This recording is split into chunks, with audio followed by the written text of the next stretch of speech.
আমার মুর্শিদ করিমের আগমন হয়ে যাবে। তাই হুজুর কিবলার শানে একটি মানকাবাত বলে আমি শেষ করব।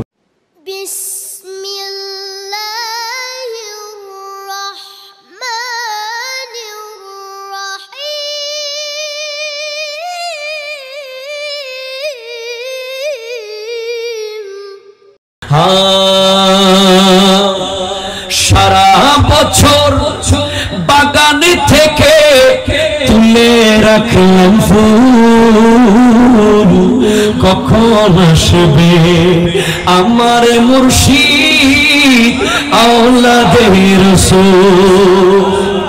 জোরে বলেন না সুবহানাল্লাহ। কখন আসবে আমার মুর্শিদ আওলাদে রাসূল। সারা বছর বাগান থেকে তুলে রাখলাম ফুল, সারা বছর বাগান থেকে তুলে রাখলাম ফুল, কখন আসবে আমার মুর্শিদ আওলাদে রাসূল। কখন আসবে তাহের শাহ আওলাদে রাসূল। রং বেরঙের ফুল দিয়ে গাঁথিলাম মালা, আসলে মুর্শিদ পরিয়ে দেব সেই ফুলের মালা। ঠিক কিনা? হাত তুলে বলেন আরো জোরে। গো আমায় পাঞ্জাবি পরাইয়া দাও, পাগড়ি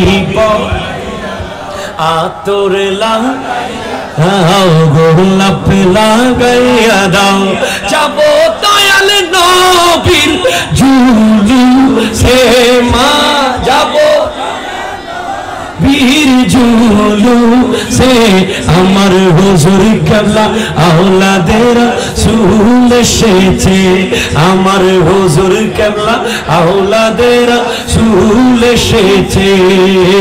প্রাণের নবী এসেছিলেন এই মুবারক দিনে, তাই তোমরা জুলুস করি সবাই খুশি মনে।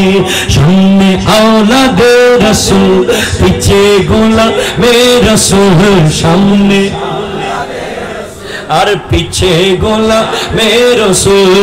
হুরপরিরা জুলুস করে বসে গাছে গাছে, আমার হুজুর কিবলা আওলাদে রাসূল এসেছে, আমার হুজুর কিবলা আওলাদে রাসূল এসেছে।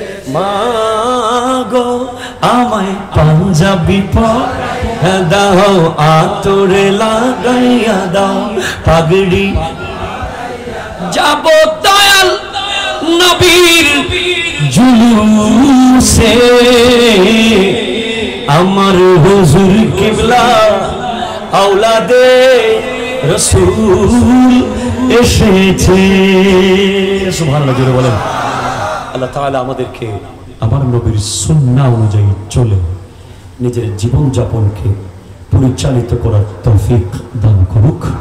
অন্তত একটা সুন্নাহ হলেও জীবিত রাখার তৌফিক দান করুক। ওয়া মা আলাইনা ইল্লাল বালাগ। ওয়াসসালামু আলাইকুম ওয়া রাহমাতুল্লাহি ওয়া বারাকাতুহু।